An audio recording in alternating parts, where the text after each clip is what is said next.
Greetings, everybody. Welcome to another Alkebulan Awakening Series in conjunction with my sister from Kumbukeni-Reclaiming. Sorry.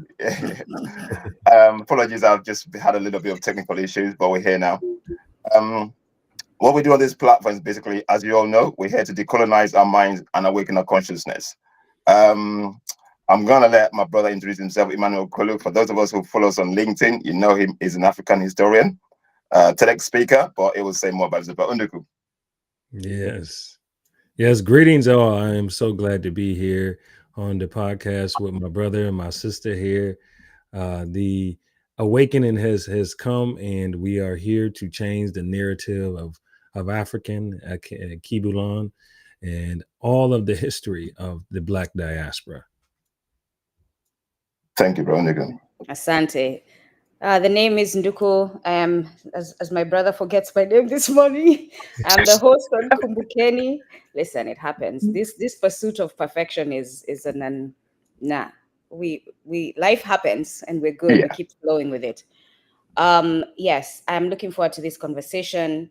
I'm looking forward to some of the stuff that the brother is going to share that they're doing, because I believe we need to talk about more. We talk more about what we're doing to build hope in the community. So yes, looking forward to this conversation, and I hope that you're all doing well.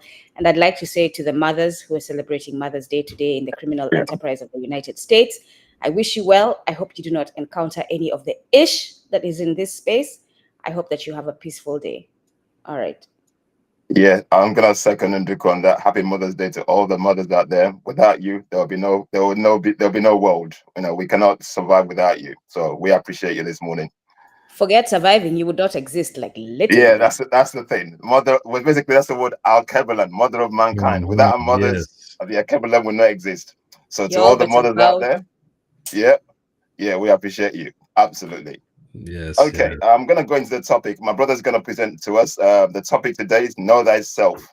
Mm-hmm. The further back you go, the black he gets, the further back you go, the blacker he gets. Yes. So, my brother, I'm looking forward to this conversation. And just to let everybody know, if you've got any questions or any queries or anything that speaks to you while the brother is giving the presentation, please share in the chat. Unduku, I've gotten access to the chat today, so yeah. I'll stay on top of it. Okay, so please, thank you very much. Mm-hmm. I will. Okay, Emmanuel, the floor is yours.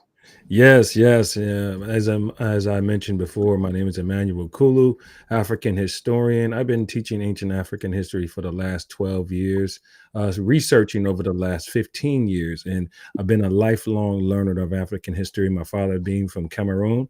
My father never allowed me to, even though I was born here in the United States of America, my father never allowed me to believe that the history of the Black man began in the transatlantic slave trade. So this particular topic that we're going to discuss, we can start right in the Americas. The Americas was claimed to be founded by Christopher Columbus. We know from Ivan Van Sertima, Professor Robin Walker. We know from so many other Kaba Kabane, Chancellor Williams, so many other great African historians who have proved that even the origins of America go as far back to a connection in ancient Kemet. Also, another connection to the Ga people of Ghana at the time as well, which people also connect back to Mansu Abubakar.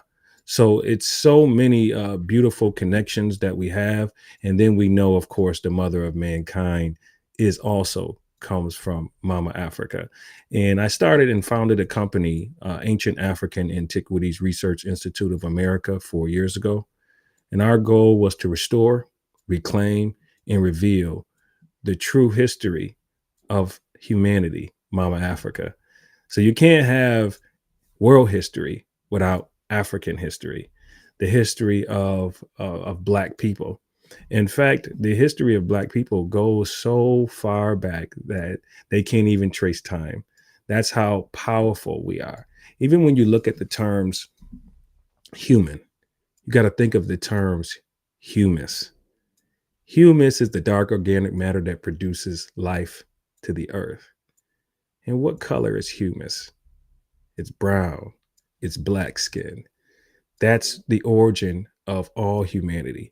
When you look at what they call a Punnett square is a square that has capital letters and lowercase letters. The capital letters represents the dominant phenotype. And that dominant phenotype, it's been proven many times in Africa that two African people in Black Africa can produce any race, quote unquote race, on the face of the planet. So we literally know that this is a true thing when we're talking about eumelanin, the power of melanin, how melanin is what connects human beings to the soil. So let's start right there in ancient America. We see in ancient America, we come to understand that there was a connection. There's a book out right now that I advise everyone to go get. And I first got to put this one out there. They Came Before Columbus. They Came Before Columbus by Ivan Van Sertima really was groundbreaking for African historians when he released this book. But his book was actually based on another book called Africa and the Discovery of America by a botanist called Leo Wiener. Now, these two controversial books really changed the frame of how African historians particularly see ancient America. And what they started to connect the pi dimensions used in the pyramids of Giza, or the pyramid of Khufu, and the pyramid of the Sun in South America. And they were knowing striking similarities. They were also finding plants that were indigenous to Africa, such as the bottle gourd, the squash, the sweet potato, the yam. These plants were already in America before Columbus arrived. Also, Columbus documented that the Native Americans of Hispaniola had told him that African traders had been trading gold-tipped spears in large boats for hundreds of years before they arrived. So this really started to open up a new conversation about the discovery of America, who actually was here first. Then you go into the Middle East, and there's stories of Mansa Musa when he traveled into Mecca. And Mansa Musa gave a story about his brother who preceded him, Abu Bakr, who left and decided to travel into the oceans of the West. And he took 200 ships with him, and one returned and said they got caught up into a current, and I don't know what happened to him. But around this exact same time is where you start to see the Olmec sculptures that look like West African men.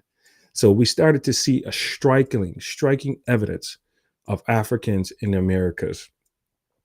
Also, when we go on the other side of the globe, we can talk about Africans in Australias. In Australia, you notice Africans with blonde hair, where it was actually thought for many of years that people with eumelanin cannot produce blonde hair. But we see, in fact, in Australia, Melanesia as well, that they can produce blonde hair as well. So we are going back to that Eve gene, that mitochondrial Eve gene that can create any human being on the face of the planet comes out of East Africa. Not only that, so Professor Louis Leakey, now when we talk, a lot of people try to say, well, you guys are Afrocentric. You're having an Afrocentric narrative. You're speaking from a perspective of Black consciousness and Black supremacy. Well, let's hear from some European scholars. Okay, Professor Louis Leakey, he was an anthropologist. He didn't search very long in Europe, Asia, or America when searching for the origin of humanity. Louis Leakey is considered to be a renowned archaeologist in regards to the origin of humanity. And he said that he mentioned that out of East Africa came the first human beings. And if you don't want to listen to Louis Leakey and his wife, then you also have to check out Mendel's Law. Mendel's Law is another thing that tells us that the dominant can produce the recessive, but the recessive cannot produce the dominant. So then if you just look at the global standpoint of everything, 9/10 of the world is people of color. All right, that's 84% to be exact. 84% of the world is people of color. Well, what has white supremacy done? White supremacy has told us that everyone in world history that was great, Adam, Moses, Jesus, even the they say the samurai, the first samurai, they say they're all white men. That's what white supremacy has done. They have controlled the media. And how have they done that? What they did was what they studied about African people. They studied how we always identified with music. And as you see today, the control of the music. And we know who's doing that. And also, we see how they also notice that the brain produces images as a machine. It's a machine producing image. It brings forth image producing in the brain. So they understood that through the metal nature. So now they're using imagery to paint pictures of white supremacy, even to our Black children. So all of these things have really changed the dynamics of the original people who are the Black people all over the globe, the global Black people, the global African.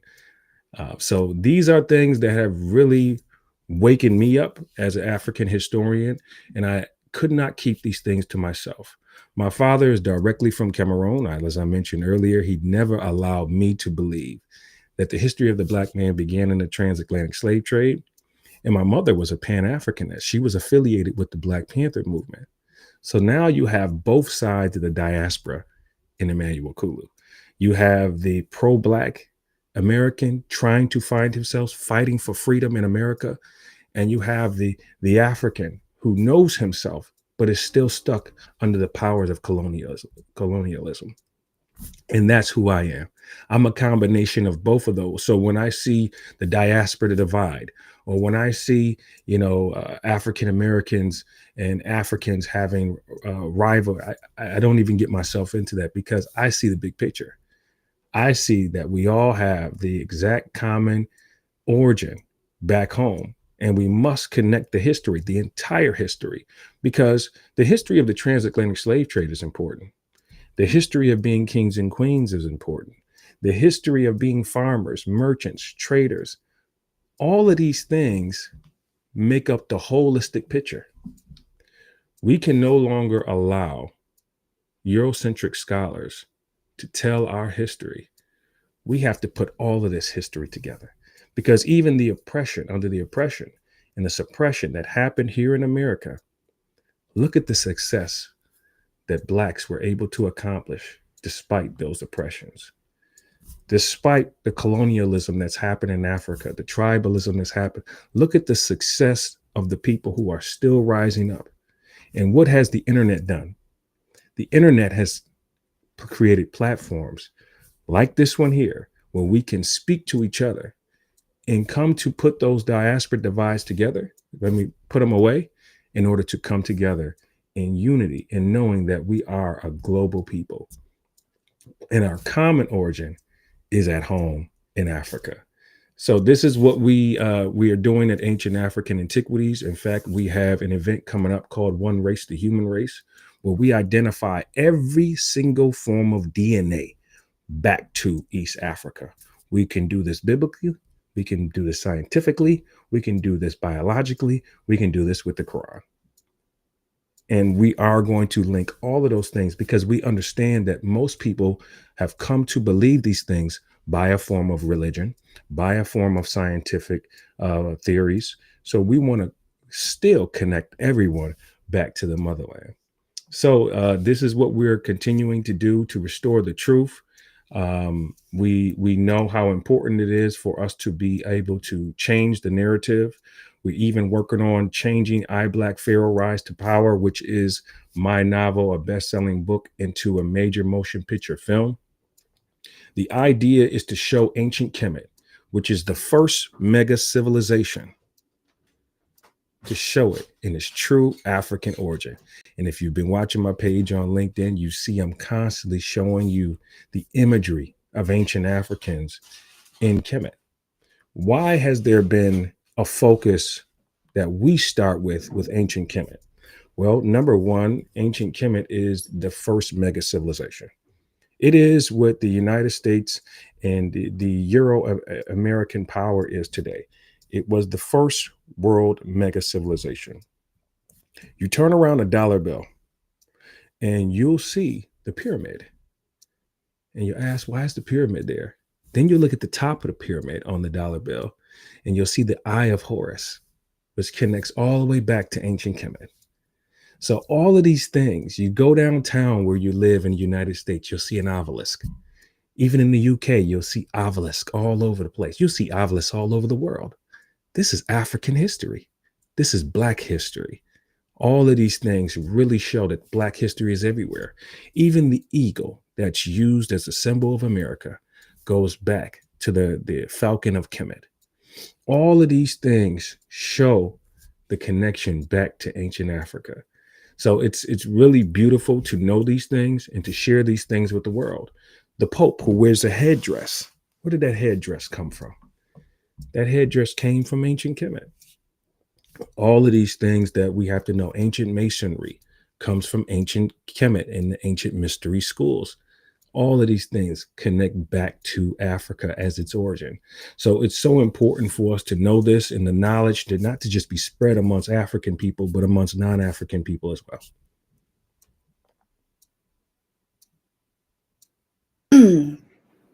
It's Brother Oladili. It is so interesting. I am enjoying life at the moment. Let me say that. As far as knowledge, acquiring knowledge, and just my mind thinking beyond the limitations that it's been put through education, right? The miseducation of us. Because there were always limitations. There was a teacher who was always telling you, why are you asking that stupid question? Sit down. Don't ask that anymore. You know, myself and my husband got an email from a teacher because my son was very bright and at an early age. He's in kindergarten and the teacher is teaching something about dinosaurs. And my son is like, actually, and every time he put his hand up to say actually, he was right, the teacher was wrong. And so we get an email, could you please ask your son, I know he's right about these things, but could you ask him not to say this in class? So we've always been limited to how we can expand our brains. And so reclaiming that freedom to expand my brain is so it's very pleasant and freeing at this moment. So let's go on and expand our brains. I am currently working in the education space and I'm sitting in class with kids. And right now we are covering this topic, genotypes, and the dominant genotypes and the recessive genotypes. And yes, we have been doing practices that show, because you do the box, right?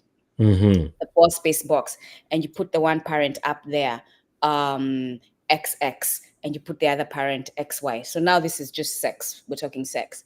And there's let me pick something else actually. Let's say brown eyes, right? Let's say brown eyes. You put a capital B and a capital B, that's dominant. The capital B is the dominant. Correct. And then you put a capital B and a small b. The small b is always representing the recessive.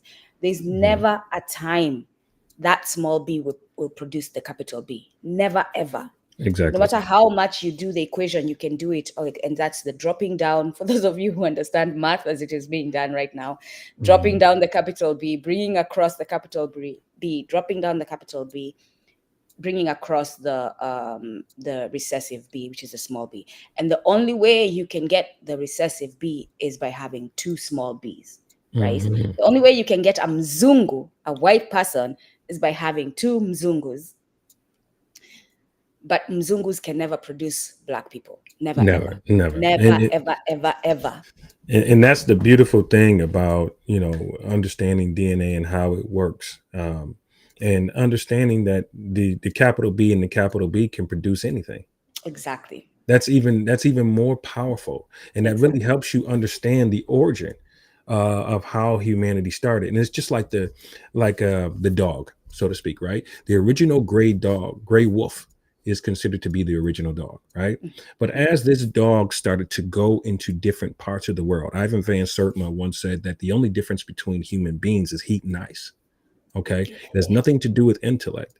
So what happened was, as these people left out of Africa and they went into more colder regions, okay, they adapted to the region. Food, we are what we eat, right? So food has a factor in that. The climate has a factor in that. All of these things started to, people started, their eyes started to get lighter, their hair started to get lighter, and their skin complexion got to get lighter to adapt for survival for that region. That's what they call natural selection. Okay. So that's how people started to change different phenotypes over time. And the narrow nose, a lot of people believe the narrow nose is a European nose. Not true at all. There are narrow nose Africans in East Africa all over. Okay. Narrow nosed Africans in South Africa all over. Okay. The narrow nose just means dry heat. That's all that is. That's produced by dry heat. Again, so we have to get these facts straight. And using DNA and using the Punnett square to help everyone to understand that, as we mentioned earlier about humus, humans, we have to understand the English language. We have to understand linguistics. Okay. The English language is a very complicated language because it's a lot of combination words. For example, we just talked about humus. Let's talk about human, man of hue, man of color. Okay. Same thing with humus, which is the dark organic matter which produces life to the earth. That connects us back to Kush, which means land of the blacks, which connects us back to Kemet, which means land of the blacks, which connects us back to Ethiopia, the burnt face ones. All of these things are connected back to what? The soil. The Bible, the Quran mentions that God took soil from the earth and created the first man. So this connection to the soil can only be by people of black skin color.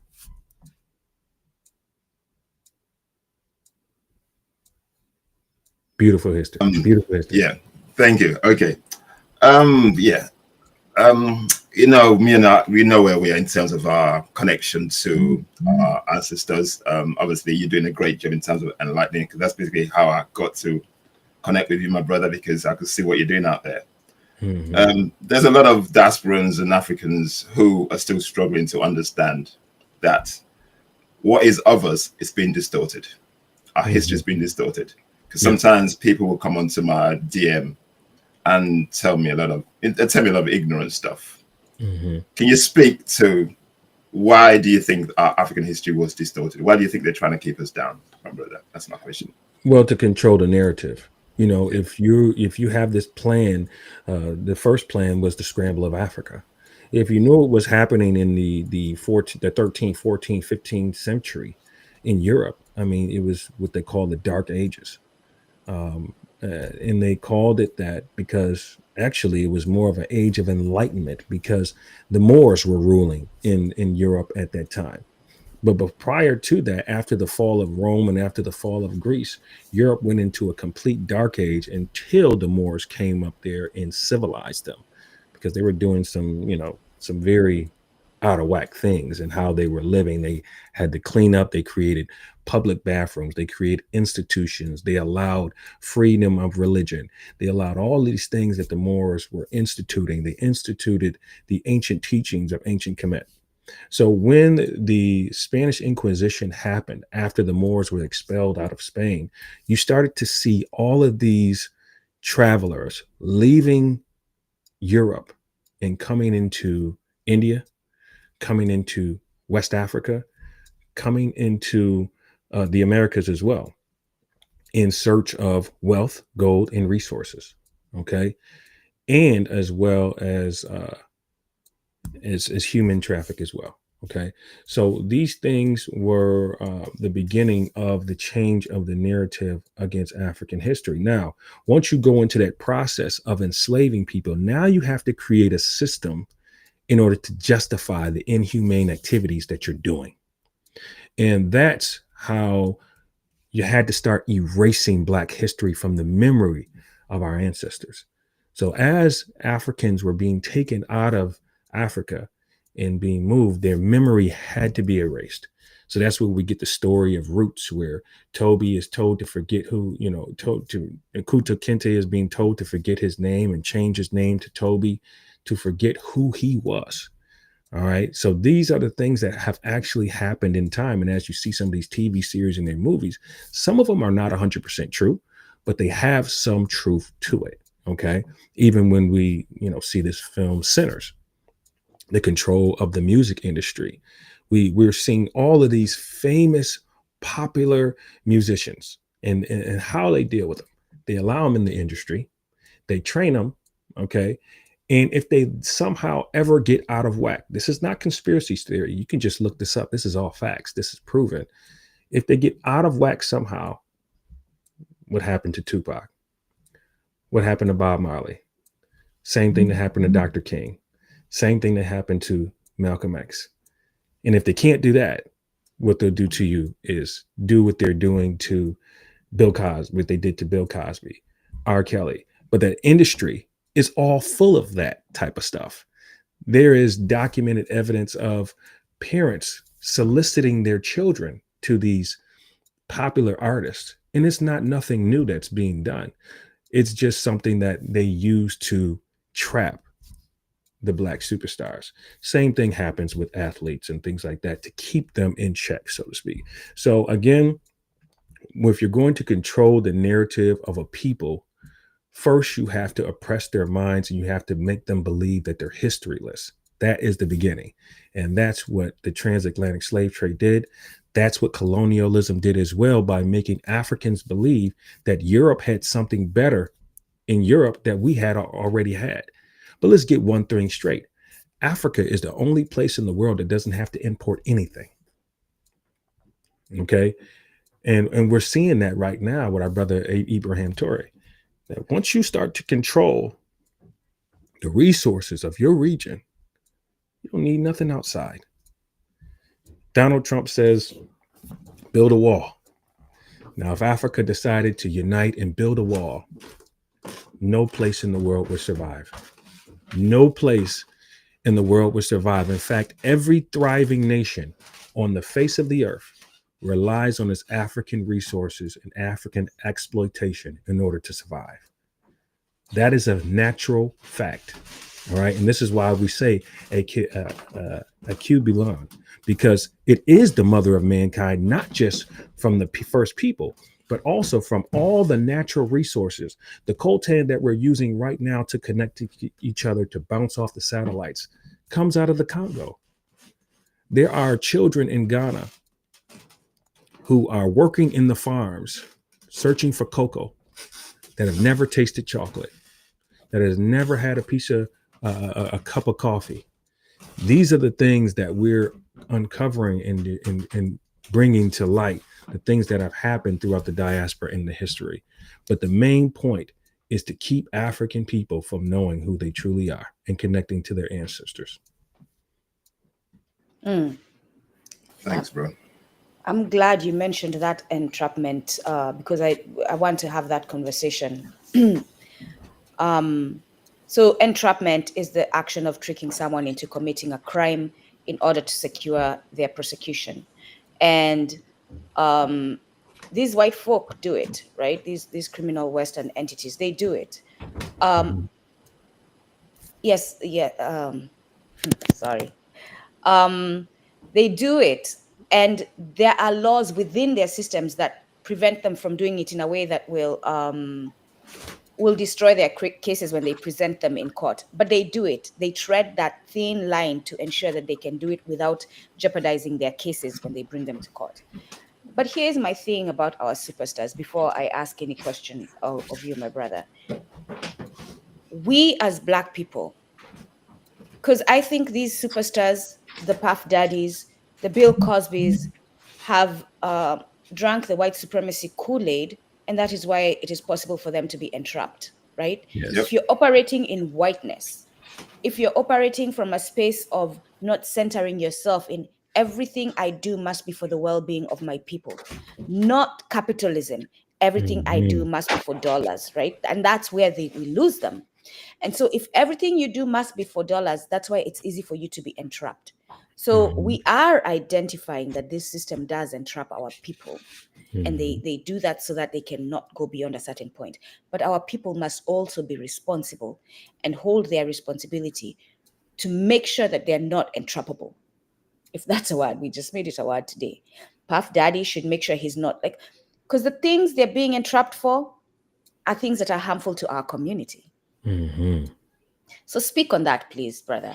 Yeah. You know, the thing is, when you try to highlight a young man and make him the image of what the black man is, you're already going to have a problem there. You think about, you know, we mentioned Tupac, we mentioned Biggie Smalls. These were very young men. I mean, Tupac died at 25. You know, I was a big time Tupac fan. I am. And I remember just arguing who was better, Tupac or Biggie. And I was like, oh, it's Tupac because he has so much substance. He had so much black power in him. And his words meant more than rap. But he was such a young man when he died, you know, and it's just like anything else. If you give a young man millions of dollars, you know, that's never had these responsibilities, you know, and then say, hey, there's the cameras, the world is in front of you. You know, you're going to get some young man activity. And this is why Malcolm X actually once said that, you know, we can't allow these entertainers to become our leaders. We can't. Again, and it's very, very important that they're drinking the Kool-Aid because they're young and they're trying to get themselves established. And the only way they're being told to get themselves established is to speak certain ignorant things that would really make us look horrible on a global scale. And this is when we talked about that diaspora divide, where, you know, what's being shared to Africans about African Americans is that African Americans are ignorant, that they're lazy, they're on drugs. And that's the media pushing that. You see, the media is pushing this small group of young men or young women that's twerking, that's doing this, they're selling drugs. And, you know, I was always told that the drug dealer is the first sellout in the community, because him having to feed his family is not an excuse for him to kill my family. But that's what's personified in the music through the young men. So they're using young men as a tool for the destruction of Black people. And then we also find out that the same people who control the record industry are the same people who control for-profit prisons in America. So now we're getting right into the meat of this diabolical plot. But as you did not get too far away from your question, yes, we have to have that integrity to be able to teach it. And this is why African history K through 12 is so important. It's so important. If we don't get it into the schools and the hearts of our children at a very young age, not just in the schools, but also in the homes, we have to come home and tell our children how powerful we are. When they face oppression, we have to tell them why they are facing oppression, because you're the first. You're the first, and the first will be the last. So we have endured so many things. Despite the endurance of the oppression, the suppression, still we rise. Still our numbers rise, despite Tulsa being destroyed, despite what happened in Rwanda, despite what happened with apartheid, despite what happened to the indigenous Australians people, the Black people of Australia, despite what happened in the UK, despite what happened to the Black Asians in China, all of these things, still our numbers continue to rise. That is something powerful that we must push into our children, that even though we've been oppressed, we are still here and we are still the global majority. So these things are so important for us to do. And it's not going to be myself. It's not just going to be you. It has to be global, and it has to start in the home. Brilliant. Okay, Emmanuel, my next question would be, we're talking about African history. You always talking about Alkebulan Awakening all the time. How can we use this as a tool to awaken our people? Because without our history, we don't know who we are. And this is one of the biggest challenges facing most Africans, most especially on the continent. Because I say in the diaspora, because of the lost connection, we thrive to know who we are. We dug in, we're trying to find a history. But in Africa, they're struggling. Most of them don't know what's going on. So how can we, Muslim personally, how can we awaken the continent Africans to know true history, and how can we use the history to actually elevate ourselves? But let me expand on my brother's question so that you can Yeah. answer it wholly, because it's interesting. It's attached to a question that I was going to ask, but it should be actually answered together. What are the dangers of not correcting false narratives about Africa and African people? What are the dangers of not teaching our history from our perspective? Your perspective would be whatever the oppressor gives you, whether it's by media, whether it's by magazines, whether it's by whatever you're being told. Just like with African Americans, you don't know how many times my own brothers and sisters have said to me, "Oh, is there lions running around in Cameroon when you go to Cameroon?" And these are just the things that have been told to our brothers and sisters here. Don't go to Africa. There's a bush, it's jungle, it's no civilization. These are the things that are being told. And on the flip side of the diaspora, they're being told that African Americans are violent and this and that. And that leads to a cultural divide right there, just the ignorance from the education side. So how do we connect? How do we solve that problem? Well, we're doing it right now. And we have to utilize these tools. We have to utilize the Zoom. We have to utilize Restream. We have to utilize LinkedIn. We have to use the internet to connect the diaspora, because the internet has opened up a wave to where the Vatican and many of these white supremacist institutions locked information up. Now the internet has put all this information out there. There's not much you can't Google to find out. Okay. So all of these things, I just recently did a seminar, and we discussed how Adolf Hitler was the Time Magazine Man of the Year in 1938. Would you believe that? All the negative stereotypes about Adolf Hitler, but the United States of America Time Magazine represented him as the Man of the Year in 1938. I saw that. And this is white supremacy at its finest. Again, once he turns on them, this horrible man. And then we hear about him, but then we don't hear about what Leopold did, who killed over 500 million Africans. These are things that, again, we see it on a hierarchy level, but we have to utilize this tool called the internet to reach our brothers and sisters in different parts of the world. And I'm really strongly at this point in 2026, we're going to be bringing groups back to Africa. We're going to first start going to Egypt. As we said, Egypt is the first of all mega civilizations. In fact, it wasn't even called Egypt. It was called Kemet, which means land of the blacks. And that word Egypt came from a derived word called Hikapata, which was a temple of enlightenment for the ancient Kemites. Then we're going to go to Ghana, because Ghana is doing the year of return. Then we want to go to Nigeria. Then we want to go to Ethiopia, which we believe is the beginning. That East African area, Kenya, all of those areas are the beginning of humankind, and then go down to South Africa. So we can hit all those points.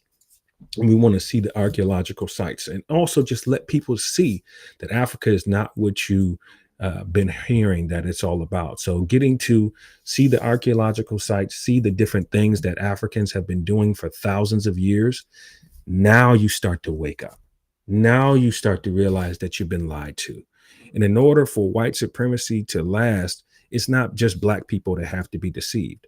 The whole world has to be deceived.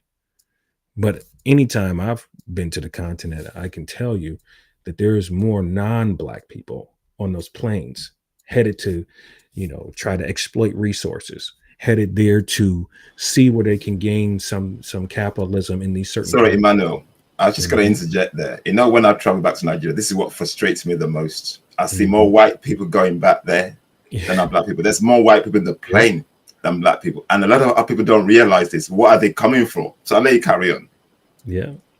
Yeah, they're coming from everywhere. You'll see the Arabs, you'll see the Asians, you'll see Europeans. They're coming from everywhere. They're coming from the United States, and some are looking to participate in some coup d'etats as well.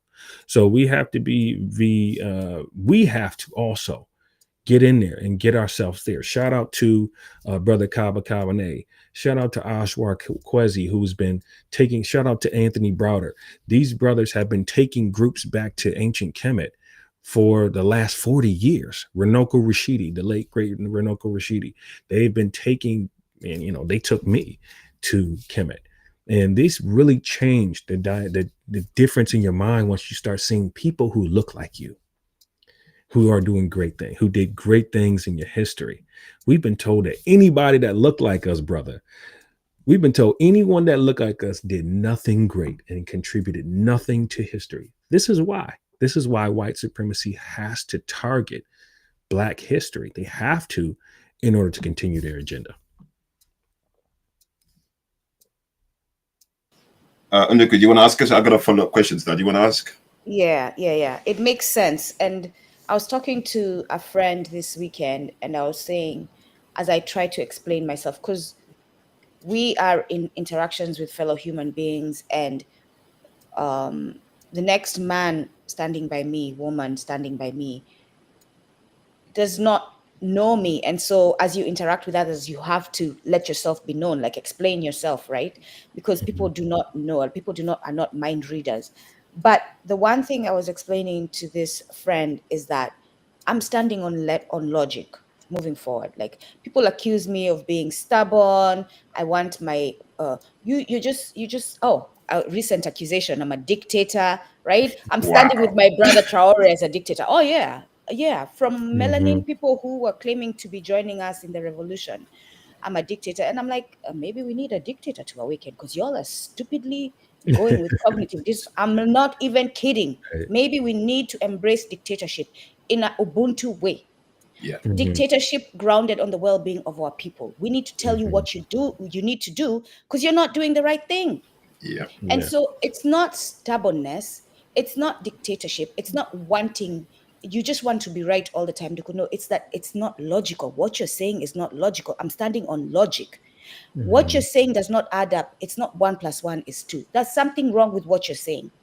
For me, as a Black person, to sit in front of my TV and celebrate the conclave, and then turn around and accept the results of the conclave and start worshiping, adorning that individual that has been selected to lead my faith, as if I don't have a direct connection to my creator. And when I criticize that, you're telling me I'm not being good to our people? Brother, speak about cognitive dissonance, because it's related to what you're doing. The impact of cognitive dissonance as far as what you're doing and how it makes it challenging to do what you're doing. It being so prevalent amongst our people. Oh, absolutely. Sorry, Emmanuel, can I add to that? Yes. Also, how do we decolonize our people's minds? That's the key. Yeah, I personally believe that, as we mentioned before, how imagery controls the narrative, the imagery of the white Jesus, the imagery of how certain things of people of great history have been, depicted as white, how ancient Egypt has been depicted as white. We have to tell our own stories. We have to tell our own stories. We have to institute our own education, and we have to educate at home. That's how we decolonize the mind. It's not an easy task, because you're talking about Willie Lynch letters. You're talking about things that's been Jim Crow, segregation, redlining, blockbusting, systems is in place. In fact, the Willie Lynch letter said this would harm Black people on a global level for over 300 years. These things were instituted long ago, so they're not going to be easily broken. They're not going to be easily broken, but just as much as your children are being indoctrinated in the school systems, you have to combat that with truth. Let me tell you guys a story. When I was a young man, I was in 4th grade, and I remember we had a project about a person of great antiquities in history. And my father and I, we decided to make King Tut. So I went and we got a mannequin, and we painted him jet black. We took some cardboard and cut it into a headdress. We spray painted the gold, and the project it ended up looking really good. We took some clay and put it over his face, and I brought it to school. And no one had the type of creativity that I had in the project, and I got a B minus. And this created a fire in me because I watched my father arguing with my teacher about the Black origins of ancient Kemet. And that day changed my mind going forward, because the fact that I got a B minus and the fact that the school books didn't teach ancient Egypt in its true African origin, I could never prove it. I could never prove it. So it took me on a journey to make sure I identify my resources well, to be able to prove these things and to search. And this is what we talk about, the internet. The internet has opened up those books that were in libraries that we could never find. The internet now is allowing us to access books of truth about Ivan Van Sertima, about They Came Before Columbus, about Africa and the Discovery of America. Now we have access to these books. We need to put these things together in the curriculum, and we need to start educating our own people, not just here in America, not just in the UK, but it may start foundationally there because there's more of a measure of freedom in those areas to educate. And then we want to also bring it to the diaspora as well and connect to the diaspora. So again, I think the only way that can be done is by utilizing the tools that we have.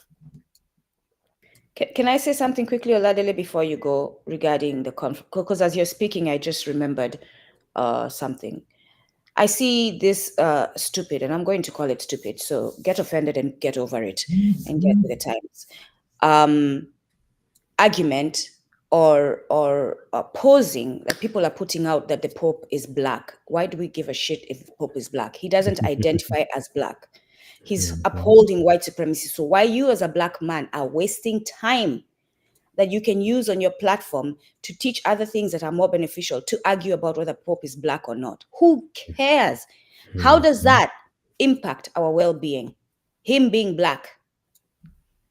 How does that contribute to our well-being? I mean, we've seen so many, even our own African leaders being used as puppets. I mean, we just talked about some of these people in the industries who are considered to be leaders. I mean, you can tell just by, you put a Megan Thee Stallion or a Cardi B on the big platform, and you'll see over a million women, 10 million Black women imitate that image. That's leadership. Okay. You'll see a rap star that may, talk about drugs and drug dealing and glorify it. And that's a leader to many people. So, again, we have to change our focus on what we believe as leaders. And the same thing with whether this Pope is Black or not, or some people would say the same thing about Obama, or some people would say the same thing about many of the Black leaders that have come and went, that they were also puppets for white supremacy. So again, it's something that's happening globally. I always believed that many of our people were selected by white supremacy to contribute to the destruction of their own people, unfortunately.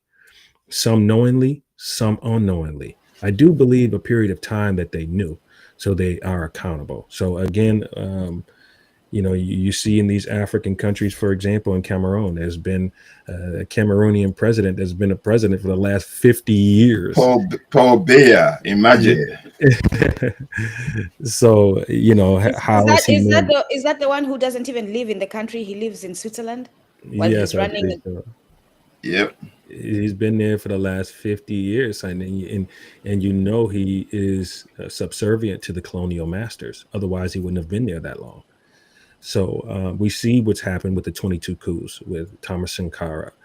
We saw what happened to Patrice Lumumba, how he was cut up in 34 parts and dissolved in battery acid. We saw what happened to Gaddafi. We saw these things that have happened over time with African leaders who meant for the well-being of African people.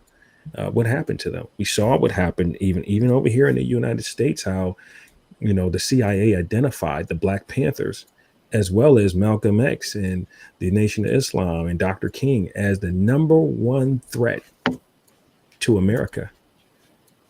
So and now we are just after the death of George Floyd, where they finally identified white supremacy as the number one threat to America.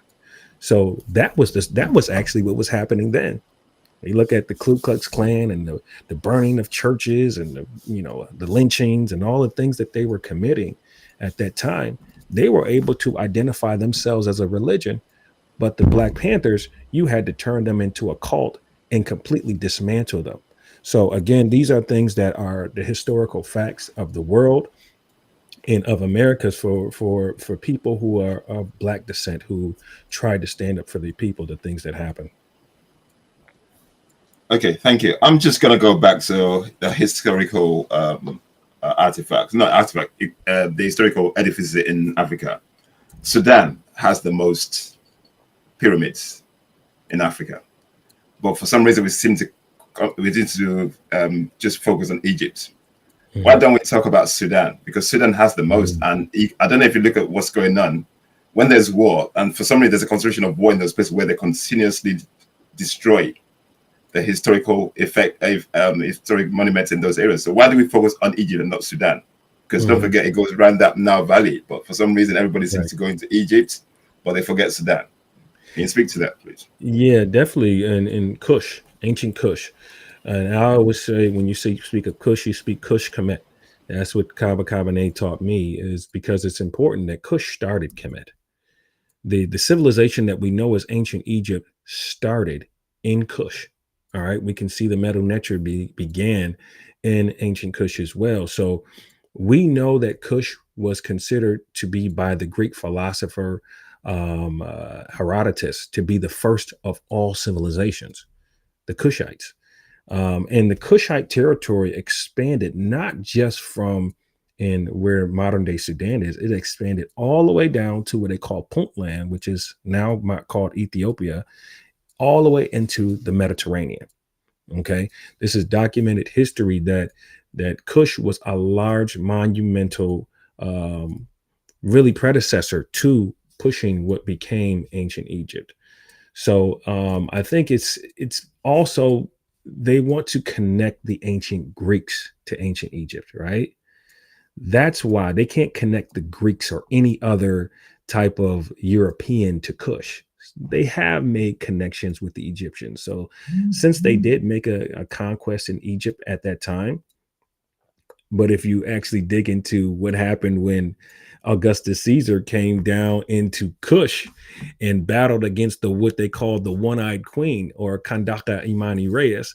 Kandaka Imani Reyes went toe-to-toe with the Roman Empire and was able to save her people from taxation and colonization. This was the largest empire in the world at that time.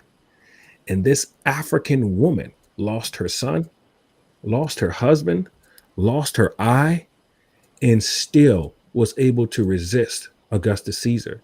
So when we hear these stories about the powerful Black woman, the strong Black woman, that's ancient. That's nothing new. So these stories even empower our sisters. When, my sister was just telling me how they say she's stubborn. Well, it goes all the way back. That was that resistance from Kandaka Imani Reyes. And in fact, Africa has produced more women rulers than anywhere else in world history. So again, the respect and the love, the woman was considered in ancient Kush to be the root of the king. Okay, that is so powerful to know that this is before any women liberation movements, my brother. Before women liberation movements happened here in America or the UK, African women were the first women sitting on thrones, first women to sit in governments, first women to be called priests, first women to be called gods on the face of the earth. So important to know. And the evidence of that is coming out soon in Mama Kanyisile's book. So stay tuned for that. She has a collection of those women, names and what they did, so that you all can learn, teach your children, teach your brothers, your sisters, your mothers, your fathers, this truth to who we are. Another thing I'd like you to talk about, brother, is that statement you made so that we don't just walk away from it. It was a brilliant statement. It's accurate. It's a great analysis of what is happening. Africa is the only place in the world that doesn't need to import anything. Don't just say it, speak on it. Well, you think of the As if you're coltan. speaking to a small child, because these people I told you with cognitive dissonance is small children out here. Stupidity is Yeah. abound. Go on, brother. When we put on these watches, we know where it comes from, right? When we put on gold, we put on diamonds, we put on our wives' fingers. We talk on a cell phone. We pick up our cell phones. We use the bounce off the satellite. That's coltan. That's cobalt, the copper, the ivory that comes from the elephant. All of these things are in Africa. They're indigenous to Africa. So Africa doesn't need it. In fact, the Talk about problem, aluminum. Aluminum that has built aluminum. everything. I mean, everything that you need is in Africa. It's no wonder why all of the European nations, all of them, and in fact, the Arab nations, the European nations, the Chinese, all of them, the Americans, they're all fighting for their little spot. Ever since the scramble of Africa, that was the main topic. Many of the European settlers at the time during the Dark Ages, they were fighting each other over wars over stolen African resources. Yeah. So once they got done killing each other in the Black Death and the bubonic plague and the Hundred Years' War, what they started to do is say, okay, they came together, the Berlin Conference, the scramble for Africa, and they said, well, there's this African man. His name is Mansa Musa. He traveled from Mali. Now, the Europeans, they knew about Egypt, they knew about Kush, but they didn't know much about what was happening in West Africa up until the time of Mansa Musa. But Mansa Musa traveled and bankrupted Egypt. Now, he gave away so much gold that they bankrupt the economy. Now, if you understand how the economy works, an economy works where the businesses produce money for the people, the common people. Okay. But now when Mansa Musa gave so much gold to the common people, the businesses couldn't give them a fair exchange back. That's why their economy bankrupt. Okay, so that's how that went down. So now, as that happened, he traveled into Mecca. There were articles that were being released about this, the richest man that they had ever seen in world history, coming out of Central and West Africa into the Middle East. And they're saying, so there's that much gold down there? And this is where you start to see your Vasco da Gamas and your Christopher Columbuses and all of these other quote unquote explorers going to different parts of Africa to really try to find out where is the source of Mansa Musa's wealth. And then now you see all over these countries holes being dug in 747 planes flying in and flying out with no passports to pillage the resources. Yeah, sadly. I know I've had a chat with people because I do all the time, and talking about Mansa Musa there, the fact that he went around the world and showing his wealth and affluence, could that be the catalyst that actually made the Caucasians nosy, think, okay, so in saying that, did he help us or did not? What was it counterproductive what he did? Is the question I'm trying to ask there. I'll add some to that, because I always say I have beef with Mansa Musa. I do have beef with Mansa Musa. Like if I had the chance to sit with him right now, I'd be like, brother, you owe us one. Because I believe this happens because he was not centered on the well-being of his people, right? Mm-hmm. He's already infected with Arabism at this time. Whether you all like it or not, he's now infected with Arabism. He's infected with that notion of I'm bigger than these people, I can go and do this. He's not worrying about how is this going to affect my community. Yeah. Right? So please speak on it, and speak on it from that perspective. If what we're doing is not centered on how is this going to affect my community, the dangers of it. But yes, I have beef with Mansa Musa. Anytime you amass that type of wealth, you're talking about $500 billion in gold. You know, you're dealing with some sort of oppression. You're dealing with some sort of greed. you're dealing with some sort of exploitation one way or the other. So Say start right say there. it. Why are you dealing with? Because I that's my point always. And when I say I am not supporting people who are doing things because it's grounded in exploitation, and that's where the difference is. What I'm going to Mhm. support and what. Please explain how what you're saying is like. Say more. Yeah, Break it well, down. Europeans didn't start mining. Okay, they came there and there was mines already, happening in Africa, but it was controlled by the common people. But it was also worked by the common people. So again, for Mansa to even amass this type of wealth, this much gold, there had to be some sort of oppression upon the common people to find it, right? So we know that's where it was the source of his wealth. Okay, the source of his wealth started in exploitation of his own people, and then you, on top of that, you add it by broadcasting it. You broadcast it by taking it abroad and say, hey, you think about it as a good deed, right? Giving to the common people. He said he thought that Egypt was the center of knowledge, so he felt that it was his duty to that being the center of his knowledge, what he believed at that time was to give back to those people there and to give back to the people in Mecca. So again, a lot of his thoughts process may have been rooted in ignorance as well. But we also know it was centered in exploitation as well. So we have to be very, very careful. And this is what you mentioned earlier about some of our entertainers that drink the Kool-Aid, and that can happen either way. But when we have to be very, very careful about flaunting what we have, because the less fortunate, they'll look at it and say, okay, here we come. We're coming for it.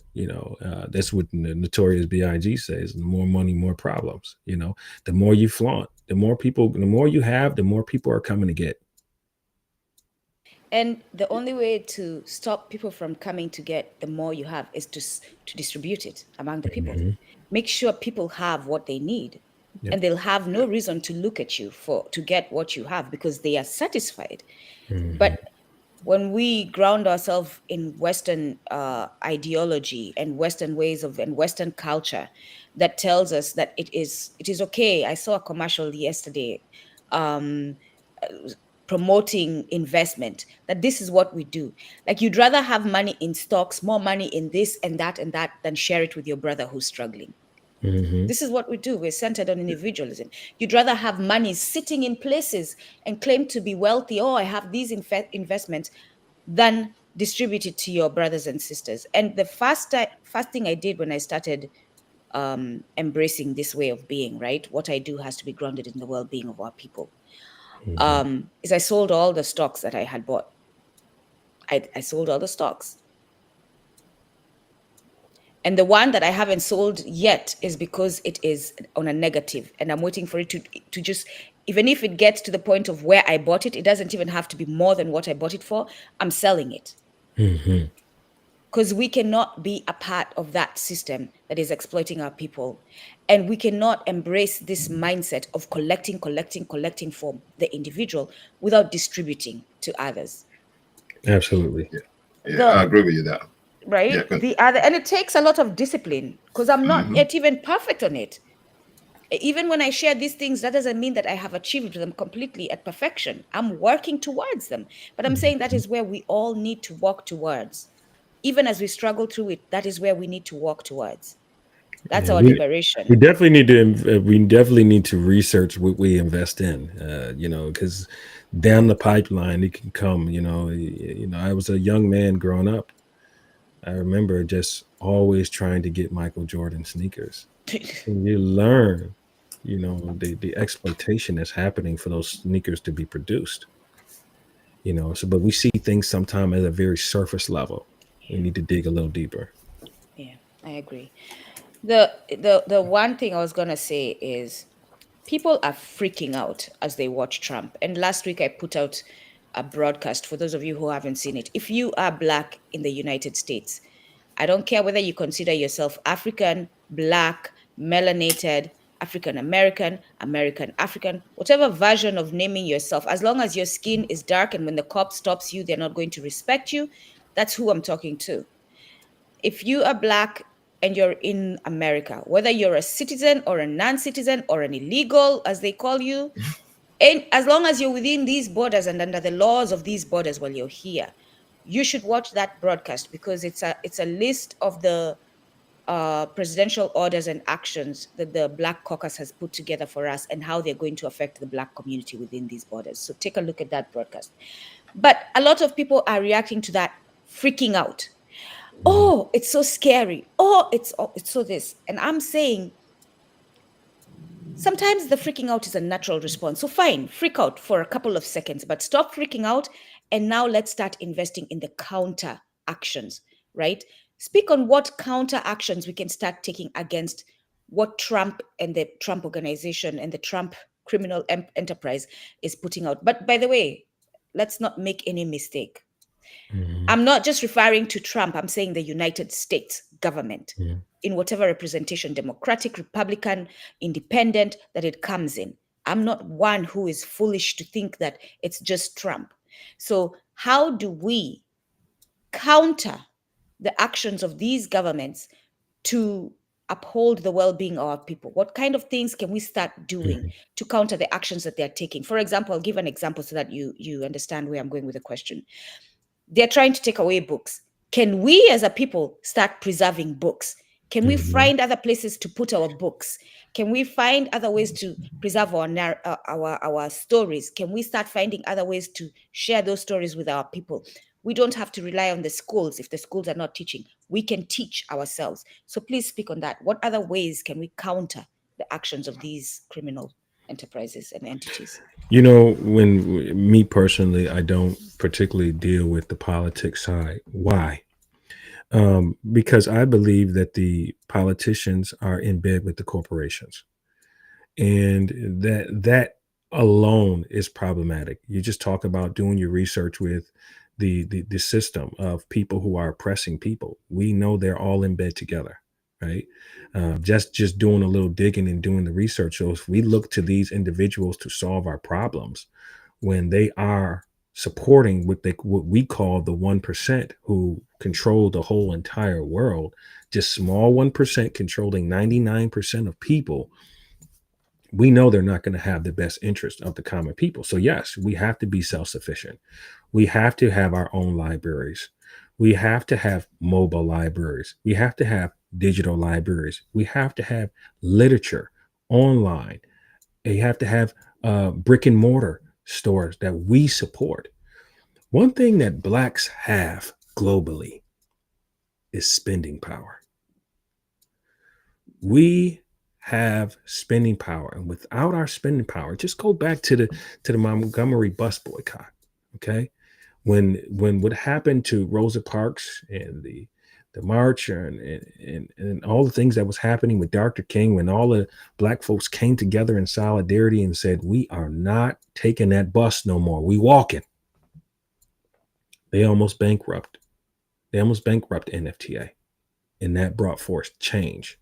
So this is how we have to do it. We have to affect their pockets. When we see white supremacist films, we don't support it. When we see, whitewashing of Black history, we don't support it. When we see Target or Walmart or these other major corporations that we're all shopping in, and we see that they have no commitment to Black history, to preserving Black history, we stop giving them our money. So we have to use our spending power. And again, and I'm going to keep stressing this, it's so important for us to be educated and to teach as a community. You know, when Black folks was successful, even in oppression, it was the community. You know, stop seeing things that's my child. See that as our child. See that as our community. When you see that child running down the street doing something he shouldn't do, we have to get back to seeing that as our child, that it takes a village to raise a child together. You know, so we have to get back to that mentality, and understanding that is understanding our ancestors, where we came from. That was who we were. It was the community that took care of the children, that raised the children. It wasn't just the parents. So all of these things, we have to really break it down into education. Economical, we have to support our own brands and our own businesses. We are the most creative people on the face of the planet. Go down the line. Go look at that list. Go Google it right now. Black inventions. Google it right now. Black inventions. You'll be amazed that everything that you use came from the Black mind. So that is very, very important to reclaim those narratives. And despite whatever the government is doing, this is why I say the change of the diaspora is going to come from areas like the US, like the UK, like Canada, because they have a measure of freedom that some African countries may not have. So to be able to spread this knowledge to the diaspora. You know what? I'm just going to piggyback what you just said there, Mado, because I'm looking at this because I've written quite a few articles about capitalism. Mm-hmm. And I personally believe that capitalism is not the way Africa is going to be free. Because don't forget, capitalism is steeped in individualism, individually achievements. You know, me, myself, and I. Africa is about Ubuntu. You know, community, like you just said, community. So, and I say this all the time, people are talking about stocks and investments. Capitalism is not the way because it basically focuses the wealth at the top, whereas it trickles down to the bottom. It's a pyramid scheme. Yes. So Africans need our own Ubuntu way. The question is, or what I'm trying to get out there is, how do we build a system that's community-based, that doesn't concentrate profit in a few hands, but communally? Because I feel that's the way forward for us. We need to. The thing is that we're talking about creating a system. This is what we need to create for ourselves. Because as we know so far, capitalism is not working. You want to speak to that? Malcolm X once said, when we walk into a room for solidarity, we have to put our religions in our pocket. Right? That's very, very important. That's what happened at the Berlin Conference. They put their differences aside for one common goal: to overthrow Africa. That was their common goal: to dismantle African communities, to enslave African people, to take these people who built the pyramids and enslave them and force them to build the White House for free. Okay, this is the whole history of unifying, is putting certain things aside. All right, and that's the way forward. That's the path forward for Africans in the diaspora, is to put their own cultural, tribe, or religious beliefs to the side for the unification of our people, to see us as a global people and not see us as tribes. Okay. Yes, there's always going to be differences in culture, right? But there has to be a moral unification and understanding of each other and respect for each other. Because some of us may dance this way. Some of us may listen to this sound music. Some of us may like this sound of the drum. Some of us may like, break dancing. Some of us may like Ubuntu. Some of us may be Yoruba. Some of us may be Kemet. But we have the universal respect that we're all the same people. We're all Black people, one way or the other. So it's going to come with knowledge and understanding each other, the breaking down of those Willie Lynches and those Jim Crow laws and colonialism, how tribes were put against each other in order for African leaders to be overthrown. All of that knowledge has to get there first. We got to get this education. If we don't get the education, we're going to repeat history. About education, the fact that our education is colonial, is Eurocentric, and basically I see a lot of diasporans going back to Africa with the European knowledge, which counters what we're guarding against.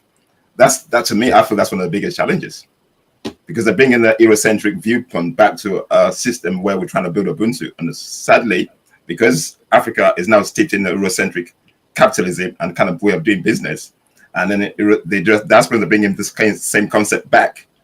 So basically it takes us away from where we actually need to be as Africans, because we got their miseducation, their Eurocentric mindset coming together. It's taking us away. Yeah. And it's a battle. This is not a 10-year plan. This is a 100-year plan. This is a 200-year plan. This is something we may not see change in our lifetime. Right. But we have to Tupac once said, I may not be the one that sparks to change the world, but I will be the man that sparked the brain to change the world. And that's the perspective that we have to have. We have to have this perspective that, when we know We have to be willing to even die in order for the future to be able to be free. We have to have that mentality. That We Yeah, is true. have to. thanks, That Emmanuel. is You're true. basically speaking to my heart there, because It is sometimes, like true. you said, it's difficult because the miseducation and the indoctrination is so steep that some people just don't see it. But for me Mhm. personally, I sleep and wake up every morning thinking that the solutions that we're offering to our people is basically going to take us away from who we are. I live with that. I tell my wife every single day when I wake up, capitalism is not going to save us. You No. can talk about all the investments, all these and things and that, but at the end of the day, basically what we're doing is basically copying and pasting systems that have kept us down the chain for a long time. Mhm. So your investment from Europe, if it's not steeped in Ubuntu community where everybody's empowered and it's not concentrated in the hands of a few, we're not going nowhere fast. And this is basically that I believe and breathe that in my mind all the time. Yeah. Mhm.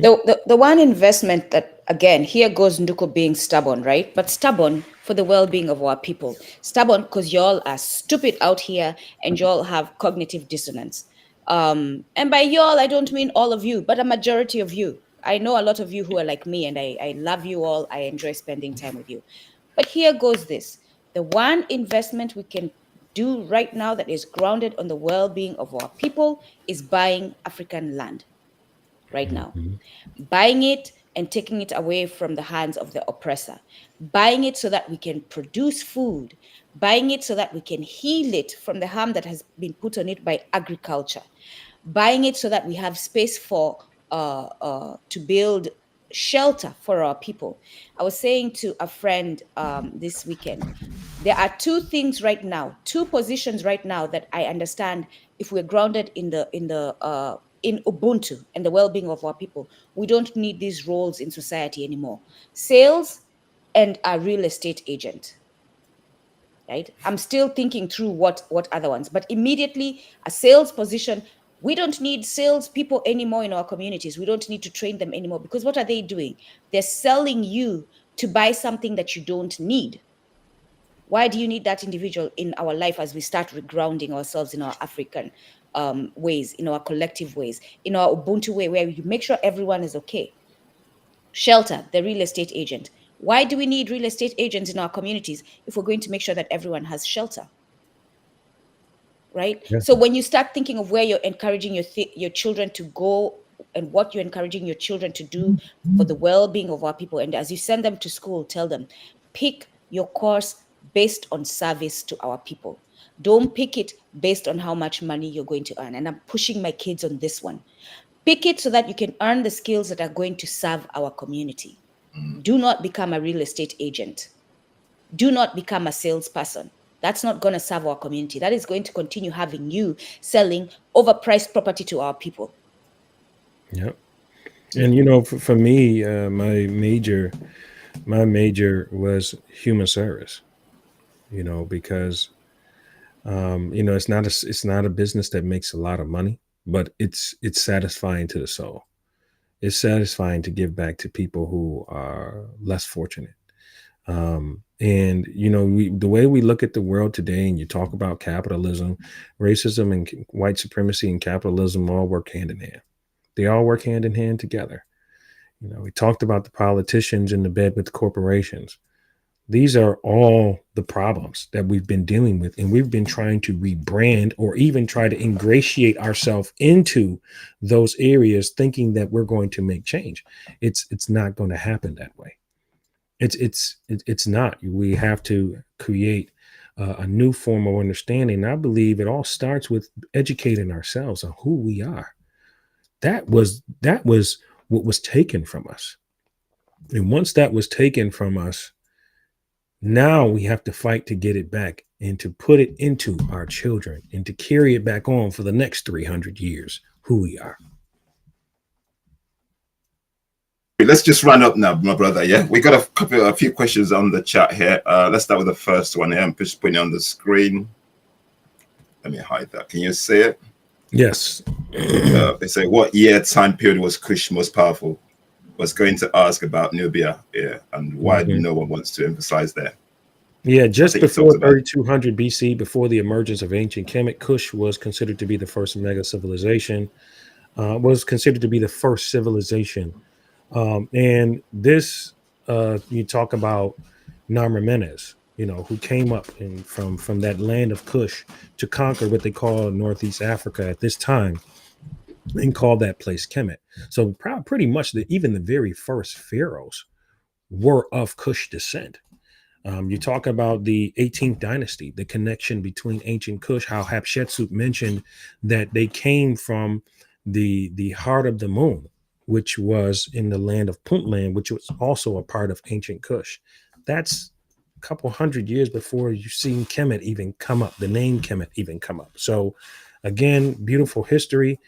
We identify that area as Sudan now, but it was a lot more expansive territory than the land of Sudan is today. Thanks for that. Okay, there's another one here. I don't know if you can speak to this, talking about economics. Just curious what could be done and what current obstacles internally. I don't know that now BRICS, fiat dollars.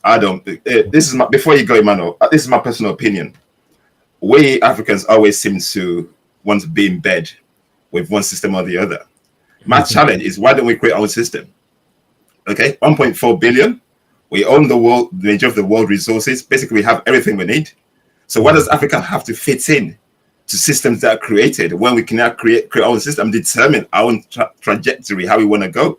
Anyway, if you want to speak to that, that's my thoughts anyway, because we always seem to want to fit into one thing or the other. When, Kwame Nkrumah said it, don't look east nor west. Just answers are within us. Yes, but yes. Our affiliation to these people seems to be, we seem to want to just be acknowledged by these systems. What we can do without them. Anyway, Emmanuel.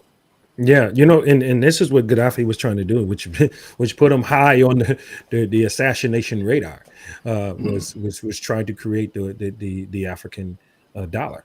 To create a universal African dollar that went throughout the entire continent, which would just basically remove the franc, remove the US dollar, remove, the euro from Africa completely, which would isolate, which would center that African currency in Africa and dealing with Africa and paying with Africa in gold. Okay. The US dollar hasn't been backed by gold since Ronald Reagan. All right. So that is not worth what it shouldn't even be worth what worth anything in Africa compared to the resources that Africa has.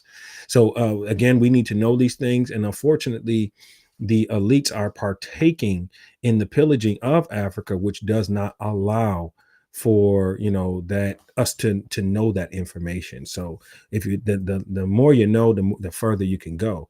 So unfortunately, until more enlightened ones, more brave ones rise up in Africa to take the lead, we're going to be probably dealing with the same, using these different currencies that's going to continue to ravage us and pillage us and plunge us into civil wars. Okay, I've got the final one there. I'll just put it up there. Can I quickly make a comment to what my brother just said? But I know he didn't say this, but we are so quick to kill ourselves, right? But when I say that those who oppress us must be eliminated, we shy away and we look at Nduku like Nduku has two heads. Why are you so quick to shoot your brother before you shoot the person who's oppressing your community? Good question. Why is it easy for you to pick up that gun and go and kill Sankara before you you kill the white man who paid you to kill Sankara? Why? No, it's because the puppet master. It's the puppet master effect. It's the crabs in the barrel effect. It's that if I can pay you to take his place, this is your opportunity now. And some people, they choose to replace a great man over working with a great man. And that's been one of the problems in Africa for centuries, is to pin each other's against us. It's happening right here in America. I mean, we just talked about Tupac and Biggie, these two great monument, Nas and Jay-Z. I mean, you Michael Jordan and LeBron James. I mean, these is happening on so many different levels. It's always using our own to lead to the destruction of our great people. Malcolm X was killed by his own. You know, it's very sad that it happens that way. We need to kill that mentality in us. And Kaba Kabane says, you know, the darkest enemy that the black man has is himself. Exactly. The And worst enemy he has is dealing with the Judas within himself. Mm. and one way we can start killing that mentality is it is better. I'm not even going to ask, isn't it better? I am going to tell you it is better for the crabs in the barrel to organize within the barrel.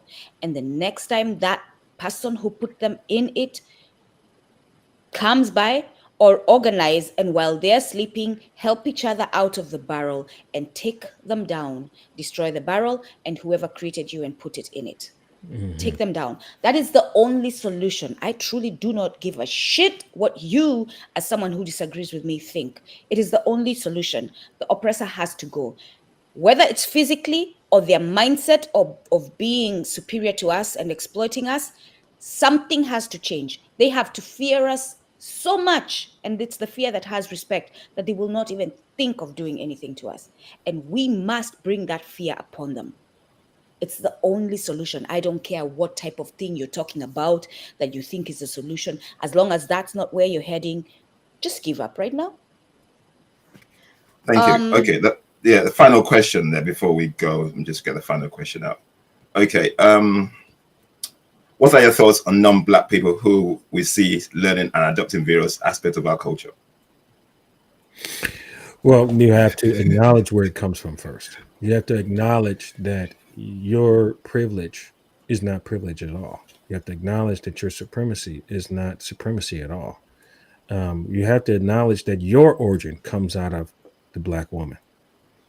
And once we can get to that point, that's when we can talk about having global unity on the earth, is to understand our history globally, to understand how we all came to be, how we all originated from that mitochondrial DNA that lies in that African woman.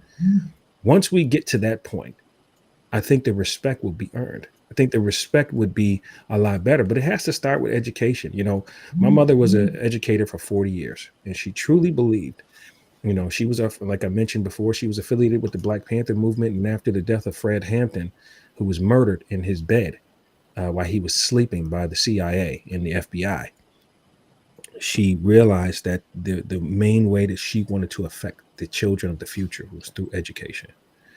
And I stand on that. I stand on that, as well as that it's very important to educate not just our people, but to educate everyone that we all come from the same common place. And when you talk to people about different things, we can debate about religion, we can debate about this, we can debate about that. But in order for us to move forward, we have to find common ground. Yeah, Africa is our common ground. yeah, I agree. All right, my brother, just to round up now, because I know you guys got to do your Mother's Day And thing in the US.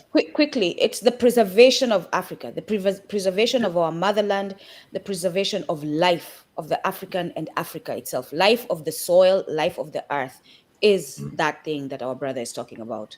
Not Yeah. just Africa as an idea and wearing your African flag and everything. No, it is what you do to preserve her well-being. I Exactly. think it's preserving our indigenous knowledge systems. It's dormant in a lot of us. We That's need to part of awaken it. preserving her Yeah, well-being, yeah, we right? need to awaken it. When Yeah, it's part of yeah, preserving her yeah, well-being, preserving the culture, preserving the spirituality, preserving the politics that are grounded in serving our people. Like, yeah, it's Mhm. part of it.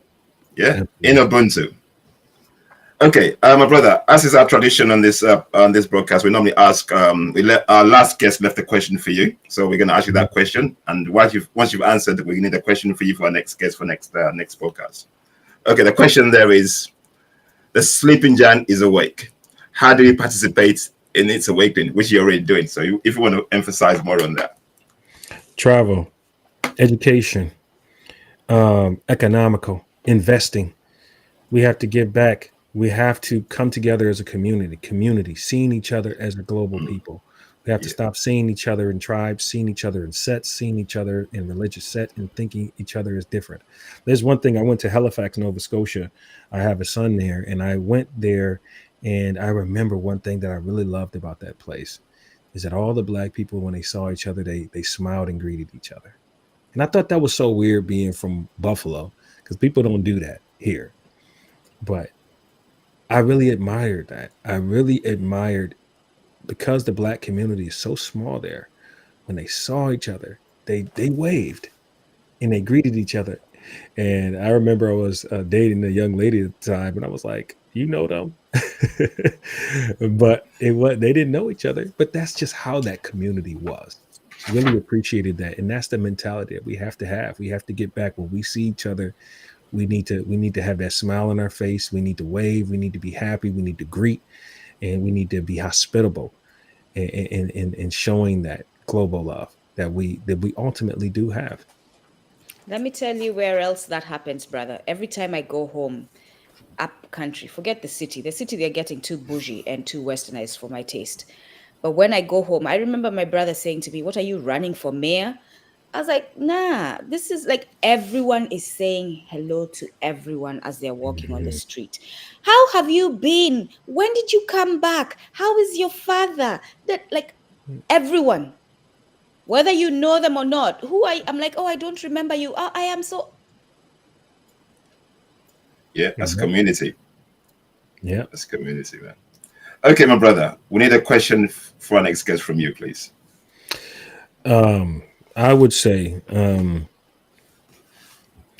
how are you, as an African diasporan, participating in the upbuilding of Mama Africa in its history? Okay. Brilliant. I like that. I like that for the next guest. Participating in the Upbuilding. Upbuilding. Upbuilding Okay. and upbringing. Yeah. upbuilding Of of Mama Mama Africa. Africa. But I want to say something quickly, Oladile, Yeah. because that question triggered a thought that I had before and I didn't get a chance to say it. Okay. Here's what's not upbuilding Mama Africa. You taking that real estate Western mindset to go build exclusive Yeah. communities on the continent. Stop it. Yeah. I don't care if you're an organization that has always supported our people and you're true to it, because I'm not naming names. Stop it. I agree Stop with you, sis. going to build the homes Mhm. that our people cannot live in, Not that you afford. Yeah. want your Western Black people to be comfortable to move to the continent because Yeah. there's some fancy home that has a flushable toilet that now, we give them this, now they can come to the continent. If you need luxury to be able to go back home, don't bother going back home. Mhm. Yeah, I agree with that. When you sit down and saying, I'm going to Africa, whether they're going to have a flushable toilet, whether they're going to have water, running water, whether they're going to have an oven, I'm going to go home. I am going to build that flushable toilet. I'm going to participate in figuring out ways of having that running water. That's the mindset. But if you say, I want to go back to Africa, but they don't have flushing toilet, who's going to build it for me? When someone builds it, I will go back. Don't bother. Stay in the criminal enterprise that you're in. That's Mhm. what upbuilding Mama Africa is about.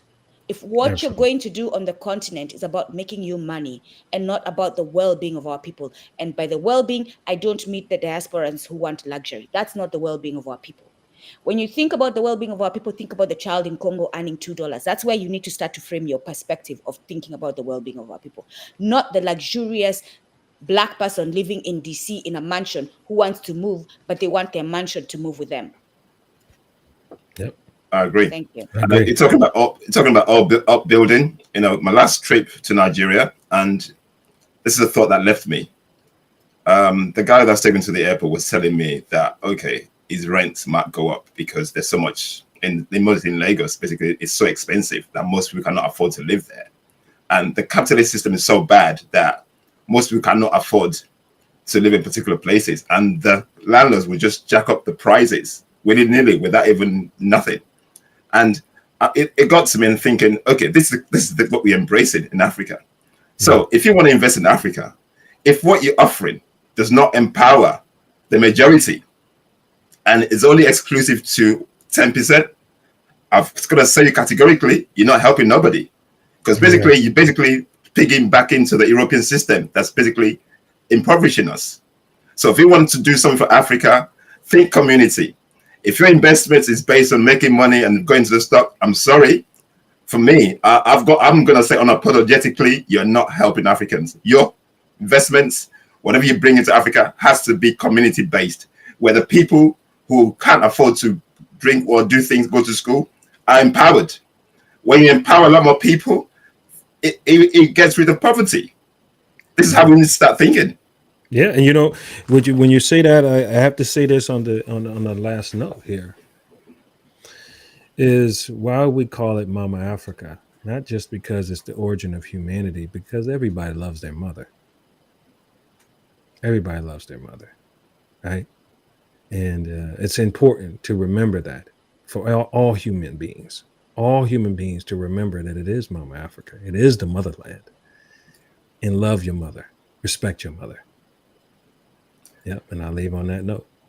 Thank you. And that's it for today. That's it today, guys. Thanks for being part of our community. And let's keep building.